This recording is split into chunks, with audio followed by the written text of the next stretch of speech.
Hello all, అందరికీ good morning. బాగున్నారా? కార్తీక మాసం అంత బాగుంది కదా. ఈ కార్తీక మాసంలోని ముఖ్యంగా మనం పాటించాల్సింది ఏంటంటే జనాలు మేమైతే ఎప్పుడు తినాం అనుకోండి, అది వేరే విషయం.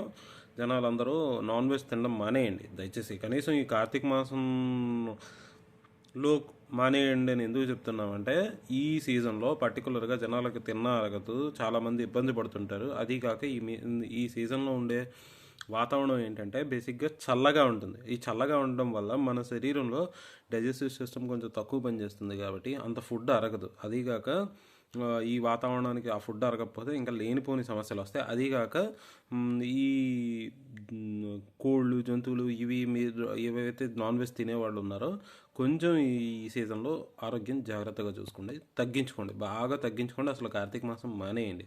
ఎంత తక్కువ తింటే నాన్ వెజ్ అనేది అంత మంచిది. సో ప్రకృతిని కొంచెం కాపాడండి, అట్ ద సేమ్ టైం మీ ఆరోగ్యం కూడా కాపాడుకోండి. అంతే చెప్తున్నది, సరేనా? ఇంకా ఈ మధ్య చూస్తూ ఉన్న జనాల్లో నాకు చాలామంది నాన్ వెజ్ తినే ఫ్రెండ్స్ కూడా ఉన్నారు. వాళ్ళ దగ్గర నేను వింటున్నది ఏంటంటే, చాలామంది రెగ్యులర్గా తింటూ ఉంటారు, ఇలాగా అలాగా అని చెప్తుంటారు. కానీ యాక్చువల్ విషయం ఏంటంటే, పూర్వం ఒకప్పుడు ఎవరో ఇంటికి వచ్చినప్పుడు నెలకు ఒకసారి ఎప్పుడో తినేవారు. ఇప్పుడు అది రెగ్యులర్ ఫ్యాషన్ అయిపోయింది. అది తగ్గించుకోండి, ఎంత తగ్గించుకుంటే అంత మంచిది. వెజ్ తినడం వల్ల శరీరం బాగుంటుంది, బుద్ధి బాగుంటుంది, అన్నీ బాగుంటాయి. Okay, bye.